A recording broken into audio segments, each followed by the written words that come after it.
Hi, everyone. We are back for another episode of The Janelle Show, and I am here with Michelle Wilde. Guys, I am so excited to speak to her today because I think that a lot of you can benefit from her story. She is a female entrepreneur with a business that she created and grew to six figures after divorcing her abusive husband. She has been raising her children and going to grad school while she was building her business. She had two businesses, but one was hit with COVID. I know a lot of you can relate to that. So she's decreased the amount of money that she's made in that business and kind of skyrocketed her second business. She's launching a new course called Reclaiming Freedom for Trauma Survivors. And she wants to reach out and help ambitious group of entrepreneurs with a hidden trauma past. And I know that that's something that a lot of you can relate to as well. And this trauma is going to help she's going to help you guys use that to compel you to your highest success. So Michelle, how are you? I'm really well. Thanks so much, Janelle. It's a pleasure to be on with you. No, I appreciate you coming on with me. I'm so excited to hear more about your businesses. So tell me, I hear how you got started with this? So that divorce would trigger some things, and because we've got to make money, right? As women, we're not dependent on our husbands, but it kind of gives us a nice foundation, right? That we don't have to do as much. But once we get divorced, then it's all on us. So yeah, I'd love to hear more.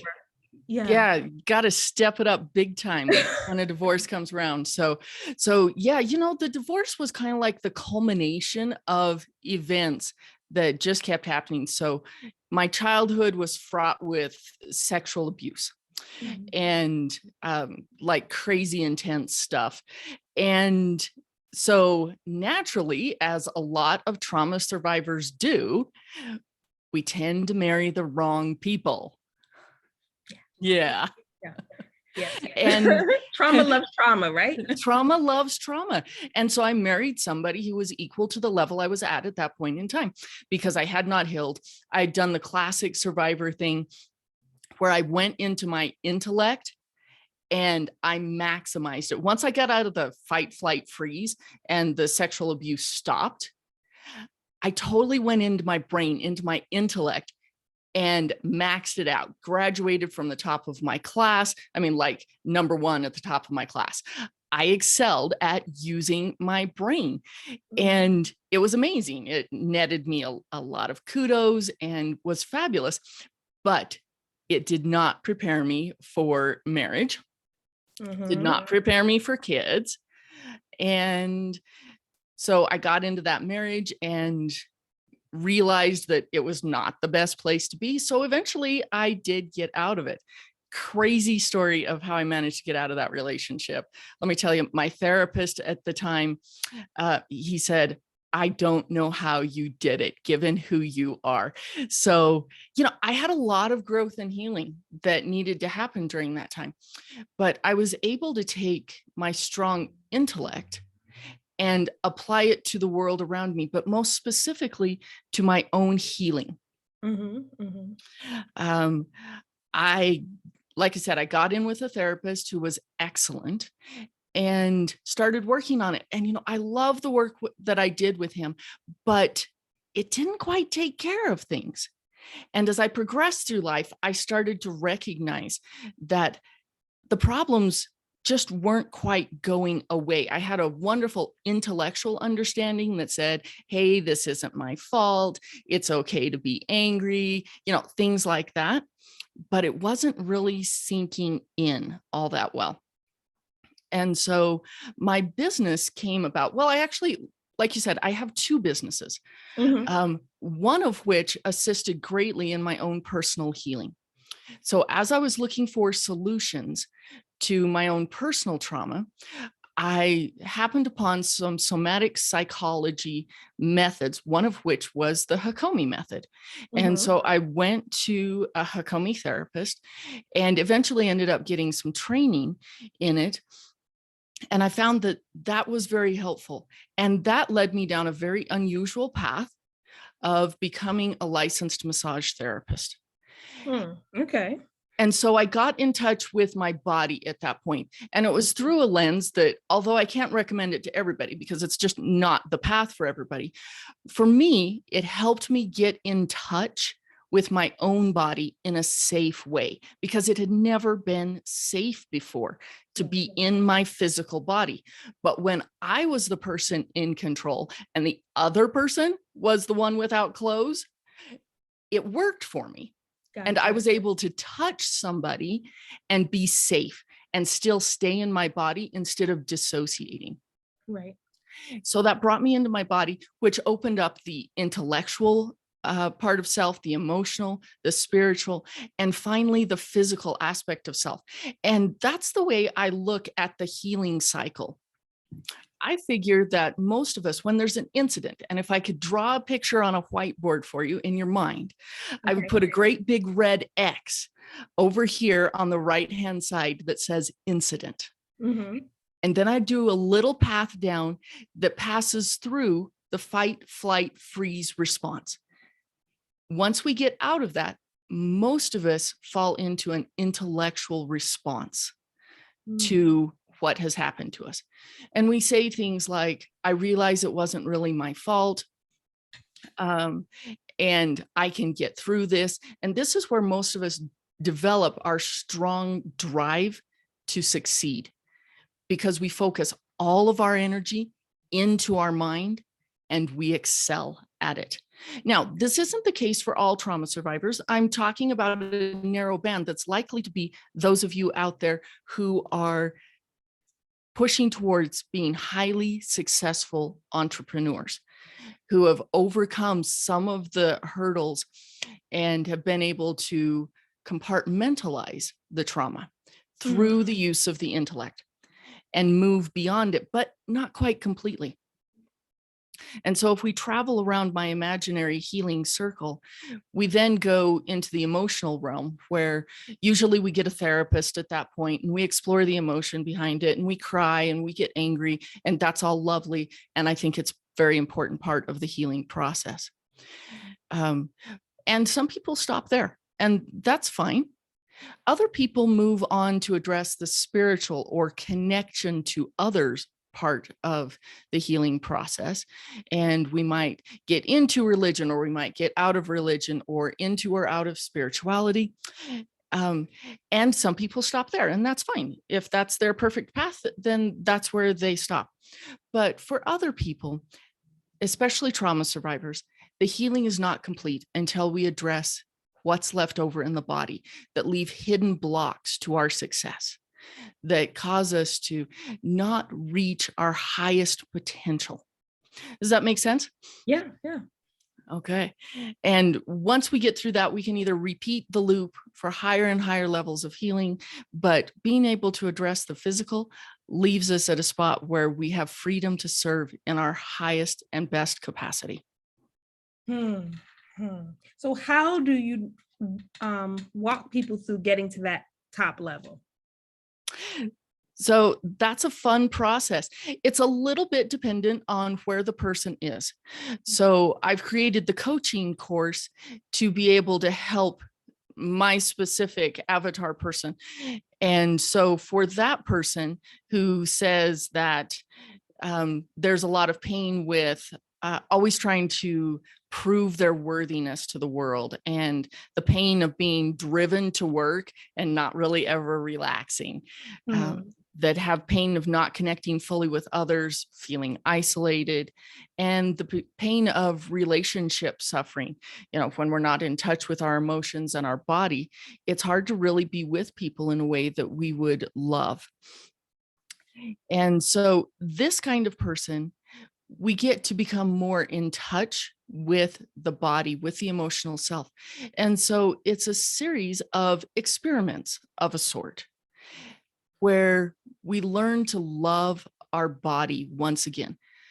Because it was the source of so much pain, maybe it was physical abuse, maybe it was sexual abuse, we've withdrawn from it. And so it depends on the person, but for a lot of us, we need to start with simple exercises like being able to look at our hands or our feet or our legs and learn to touch ourselves in a loving way and connect and be able to say, this is my hand. I recognize that this is my hand. And when I touch it, I feel something. There are various parts of our bodies that can become disconnected where we don't feel pleasure. This shows up specifically with sexuality a lot. And so I help people be able to move into being connected with their bodies. There are lots and lots of ways to do it. I've found the ways that were most successful for me and most successful for the people that I work with. My second business outside of the massage therapy one that obviously took quite a hit during COVID. That kind of went south with the state of New Mexico closing down massage therapy institutions as being non-essential for about 3 months. It took a hit, but my other business, which is being a sex therapist, specializing in trauma recovery and being a body connection coach, that really took up all the slack from what I lost due to the COVID nightmare. And so I help people be able to move through those steps, even if it's as simple as being able to stay connected to our feet as we move them back and forth, being allowed to touch into the gifts and the stability that the body can provide to help us know when something has triggered us by noticing the tension in our body, usually in the shoulders, or the little twist in the gut that tells us that something's not quite right. When we can touch into that intuition, so much more opens up and we're able to succeed at a higher level. I love that. I always have my marketing brain on because hence I'm a marketer. So how do you market this? This is very niche and very sensitive. So how are you marketing this type of therapy to your client?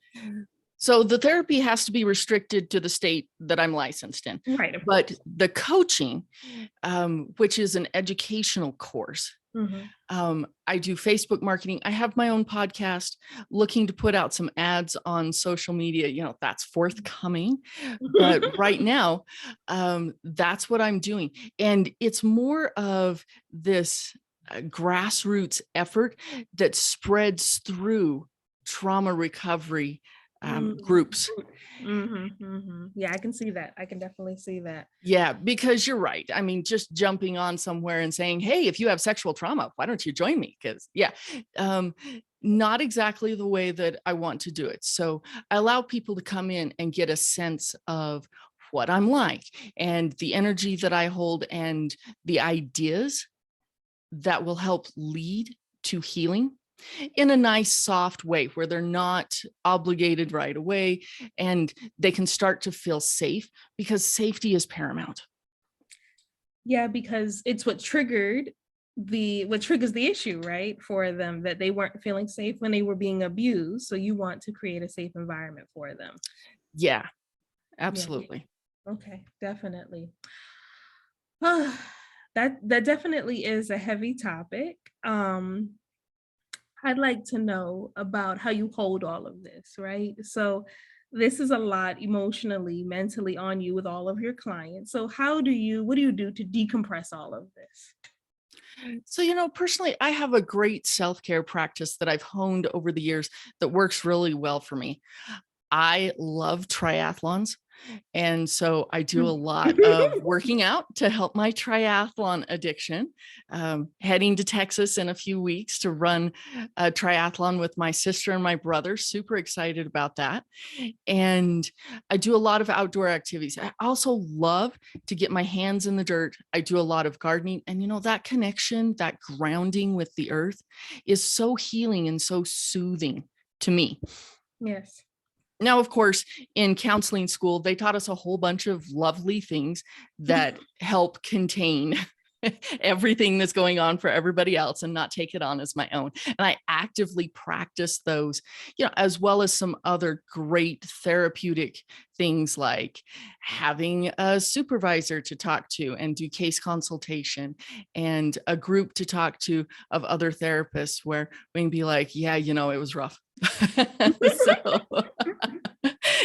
keeping it all within a very safe container where no information about my clients is shared in a way that could be identifiable, of course, but just to be able to have those outlets. And those are the same things that I encourage everybody else to do.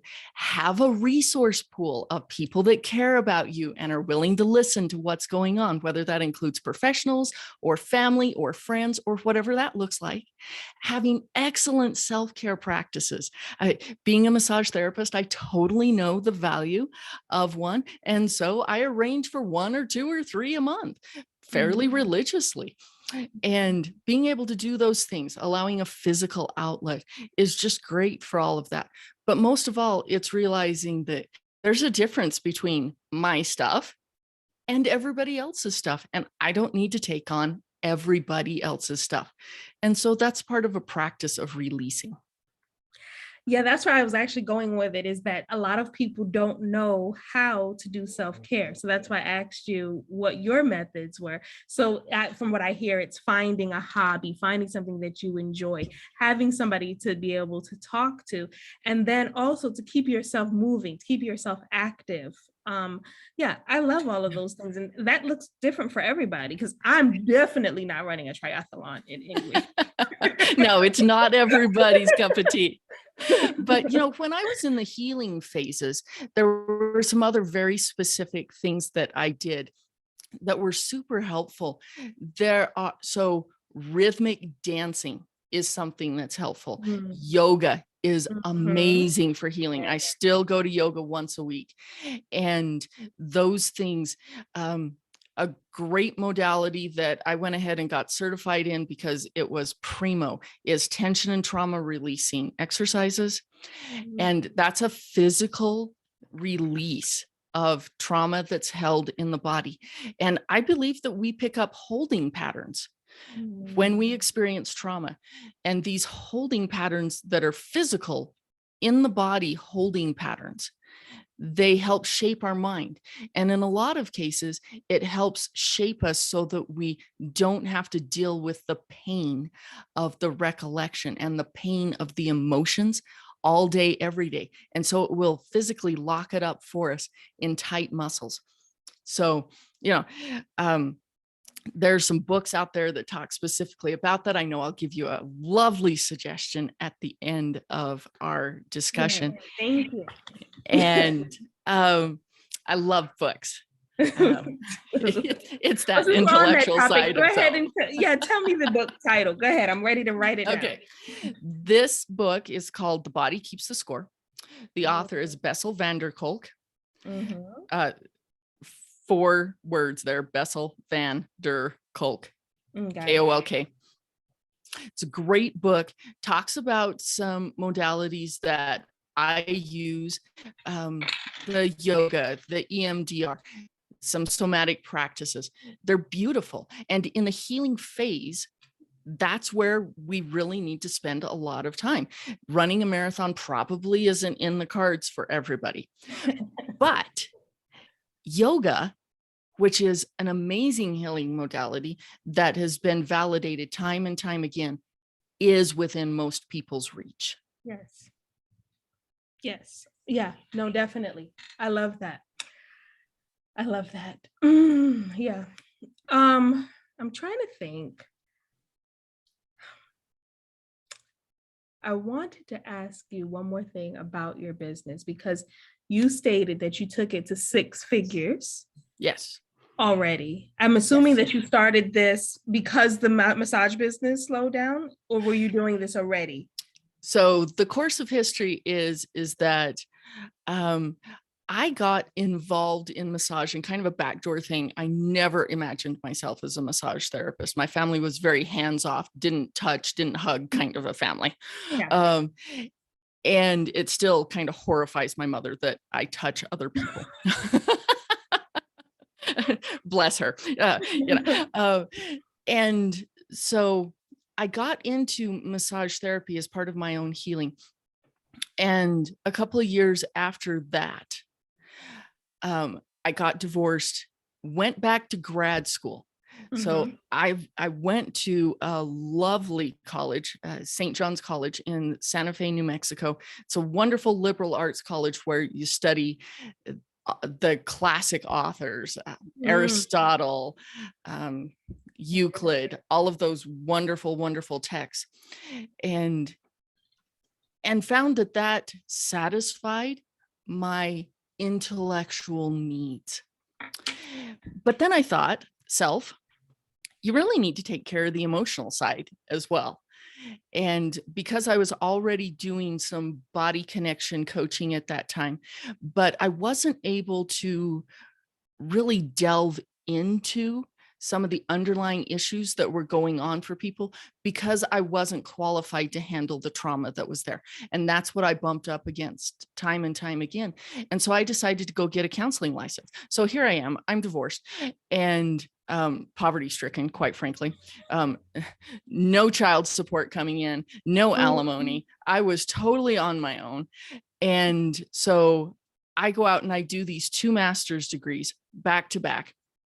It was a really tough time, but then I started being able to address some of the deeper underlying issues for people in a way that brought a lot of satisfaction for me and a lot of healing for the people who applied the methods.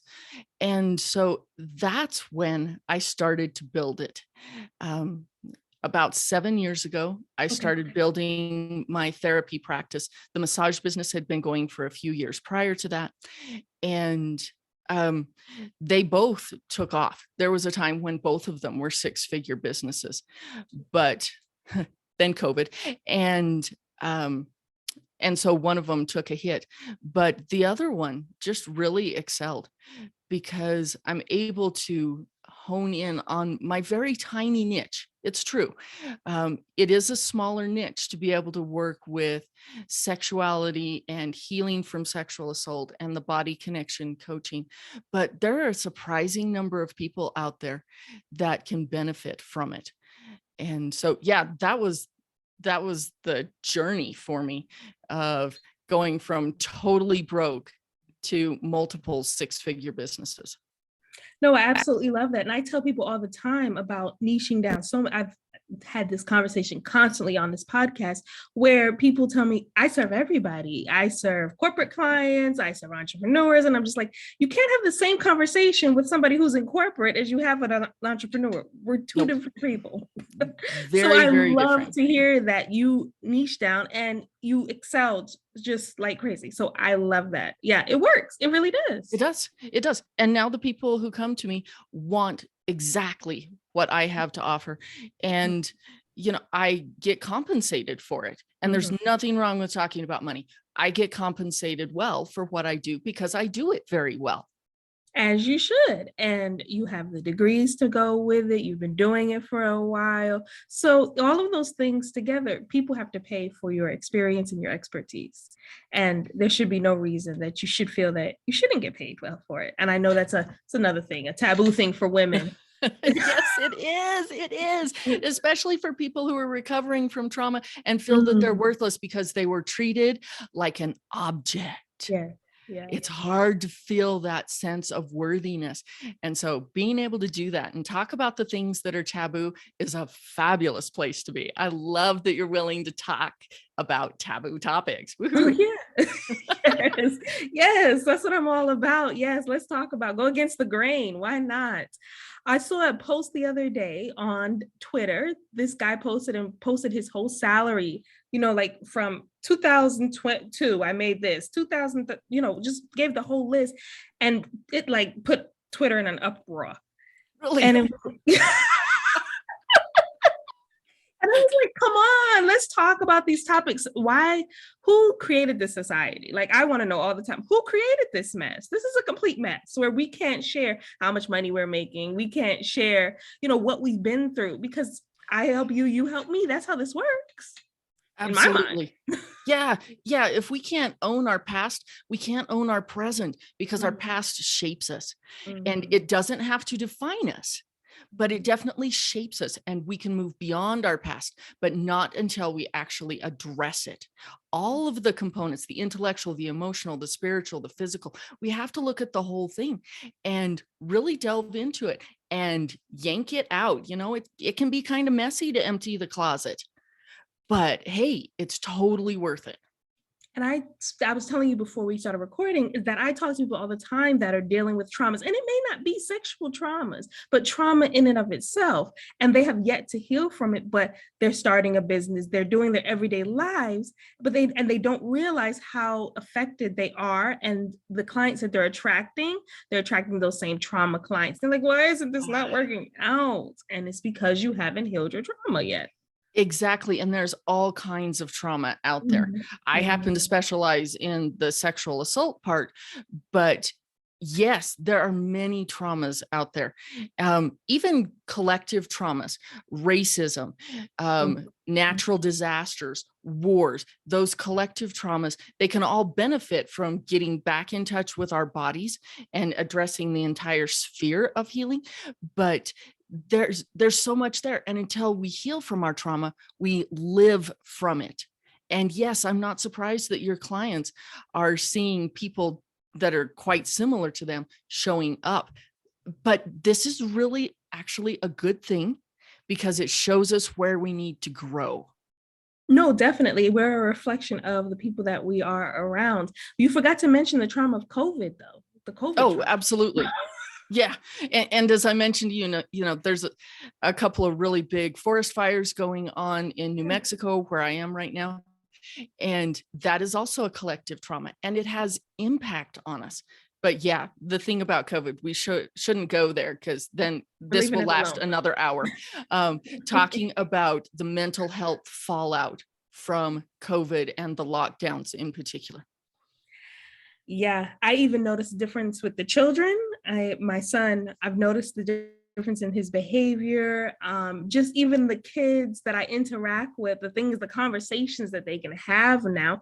It's mind blowing that the kids have grown up so quickly just in the span of 2 years, just because they've been dealing with a lot, right? They've Yeah, gone through COVID the way that we have. absolutely. So And it has an impact regardless of the type of trauma it is. you're right. You're 100% correct. Yeah. Michelle, this was wonderful. I really enjoyed this conversation. Thank you so much. Well, thank you. I appreciate the opportunity to speak with you and your audience. I look forward to making some connections. Yes, before you go, please tell us how we can connect with you, your website. Tell us about your program that you are offering. We want to know more about that so we can get in connection with you. Okay, so I would love to invite anybody out there who would like to connect to find my free Facebook group. It's called Reclaiming Freedom for Trauma Survivors. You can also find me on my website, Michelle W. Wilde. That's Wild with an E at the end, Wilde. I'm the wild woman of holistic and integrative mental health care. Um, so I would love to connect with you. I have a podcast under the name of Holistic and Integrative Mental Health. You can search for me there. And I would love to connect with people and see what I might be able to do to serve you. I do have a 12-week program, and it is available for people who it's a right fit for. So reach out to me and let's connect and see if it's a good fit for you, because it is an educational process with some additional coaching and specialization to help you specifically, but it's education for those of us who are trying to recover from trauma. No, I love that. Thank you so much, Michelle. Everybody, I'm going to put the links to Michelle's, to everything that she has, her social media, her website, her sales page. Everything is going to be down in the show notes below. So please click and connect with her. I appreciate you guys so much. You guys have been listening to Janelle's show. Michelle, thank you so much for being here with me today. My pleasure. Thanks so much, Janelle. Thank you. And you enjoy the rest of your day, guys. Thank you. And we'll be back again next Sunday at 10 a.m. Thank you. Bye.